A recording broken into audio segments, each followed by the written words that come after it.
ഒരു സംസ്ഥാനത്തിലെ ഒരു ജില്ല മുസ്ലിങ്ങളുടെ പേരിൽ ഉണ്ടാക്കിയതാണ്. അതുകൊണ്ടാണ് മലപ്പുറം എന്ന വാക്ക് ഉപയോഗിച്ചത്. ആ വാക്കിൽ മുസ്ലിം ഇല്ല, ആ ജില്ലയിൽ അതുണ്ട്.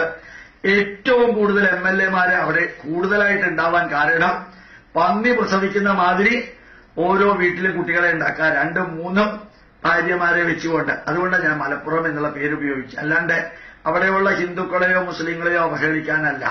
അവിടെയുള്ള മുസ്ലിങ്ങളുടെ എണ്ണം കൂടുന്നത് ആ ഇസ്ലാമിക പാകിസ്ഥാൻ പോലെ അതായി തീരുന്നതുമെല്ലാം സംഭവിക്കുന്നത് കൊണ്ടാണ് ഞാൻ മലപ്പുറം എന്ന ജില്ലയുടെ പേര് ഉപയോഗിച്ചത്.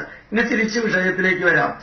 അപ്പൊ തെങ്ങ് കയറുന്ന ആളെ കണ്ടാല്, അയാള് ഊണ് കഴിക്കുന്ന ആളെ കണ്ടാൽ, അയാളെ മത്സ്യം പിടിക്കാൻ പോകുന്ന ആളെ കണ്ടാൽ, അയാളെ ഗുണ്ടയെ കണ്ടാൽ, അയാളെ ഇറച്ചി മുറിച്ച് വിൽക്കുന്നവനെ കണ്ടാൽ, അയാളെ താൻ ഇങ്ങനെയുള്ള ആളാണോ എന്ന് ചോദിക്കുന്നതിന് പകരം കണ്ണുകൊണ്ട് കണ്ട് മനസ്സിലാക്കിക്കൂടെ മക്കളെ? അതാ ഞാൻ മുസ്ലിങ്ങൾ ചെയ്യുന്നത് ഓരോന്നും കണ്ടിട്ട് ഇങ്ങനെ കമന്റ് പറയുന്നത്.